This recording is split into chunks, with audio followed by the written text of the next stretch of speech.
আমি কাজে বেরাতেই যাচ্ছিলাম, হঠাৎ করে ও ফোন করেছে আমার কাকিমাকে দিয়ে। তো এবার ও সাজতে চলে এসছে, একদম নিউ আর কি। ও চিনি না আমি ওকে, কিন্তু একই জায়গায় থাকি, তাও চিনতাম না আর কি। তো ওর, তোমার নাম কি? শ্বেতা চক্রবর্তী।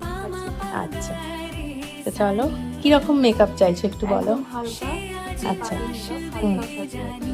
আচ্ছা, ঠিক আছে, চলো চেষ্টা করি।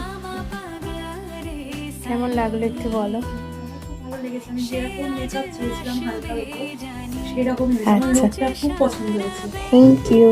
খুব তাড়াহুড়োর মধ্যে করেছি, আমি একদম। ভাবতে পারিনি যে এত তাড়াহুড়োর মধ্যে এত তাড়াতাড়ি হয়ে মানে যাবে। পুরো আধা ঘন্টায় রেডি হ্যাঁ হয়েছে হ্যাঁ মোটামুটি, তাই না? আর ও জুয়েলারি আনেনি যেহেতু, ওই জন্য বাড়ি গিয়ে পরবে, পরে আমাকে অবশ্যই এটা ফটো পাঠাবে, অবশ্যই কিন্তু পাঠাবো। সবার সাথে শেয়ার করব। ঠিক আছে, হুম। চলো। ঠিক যেমন কথা তেমন কাজ, ও বাড়ি গিয়ে একটা ফটো আমাকে পাঠিয়েছে, তাই জন্য তোমাদের সাথে শেয়ার করতে পারলাম। আসলে জুয়েলারি না পরলে মুখটা একটু ফাঁকা ফাঁকা লাগে, তখন মেকআপটা মনে হয় অসম্পূর্ণ। তাই জন্যই আমার এটা রিকোয়েস্ট থাকে যে অবশ্যই যদি জুয়েলারি না আনো, জুয়েলারি পরে আমাকে একটা ফটো অবশ্যই পাঠাবে। ও অনেকবার রিকোয়েস্ট করলো, তাই জন্য আমাকে ওকে রেডি করতেই হলো, কারণ আমি একদম প্রথমেই না বলে দিয়েছিলাম হবে না। কিন্তু ও তখন আর কি অনেকবার রিকোয়েস্ট করছিল। আসলে কি হয় না, যখন কাউকে কথা দেওয়া থাকে, কথার খেলাপ হয়ে গেলে সেটা আমার নিজেকে খুব খারাপ লাগে।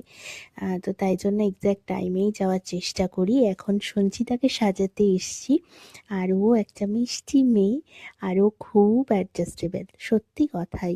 ও আমাকে বলল তুমি তাড়াতাড়ি রেডি করে দাও, টেনশন করো না। তো তাই জন্য ওর মাকে আর ওকে রেডি করে দিলাম। আর আন্টির হচ্ছে নো মেকআপ লুক করার চেষ্টা করেছি। কেমন হয়েছে তোমরা অবশ্যই কমেন্ট করো। 3টে সাজ একসাথে শেয়ার করলাম আজকে। তো চলো এবার বাড়ি যেতে হবে, অনেকটা দেরি হয়ে গেছে। বাবাই বসেই ছিল ওখানে আমাদের নিয়ে আসার পরে। এদিকে আমার দিদিও এসছে আমার সাথে। তো দিদি কাম স্টুডেন্ট। তো বাবাই ওখানে বসেই ছিল, তো আমাদের নিয়ে আসার সময় আমরা বায়না করছিলাম যে একটু ফুচকা খাবো, কিন্তু ফুচকার দোকান সারা রাস্তায় আর পেলাম না। ওই যেদিন যা খেতে ইচ্ছা করে তা আর পাওয়া যায় না। তো বিয়ের সিজন চলছে, তো ফুচকাওয়ালারা সবাই বুকিং হয়ে গেছে মনে হয়।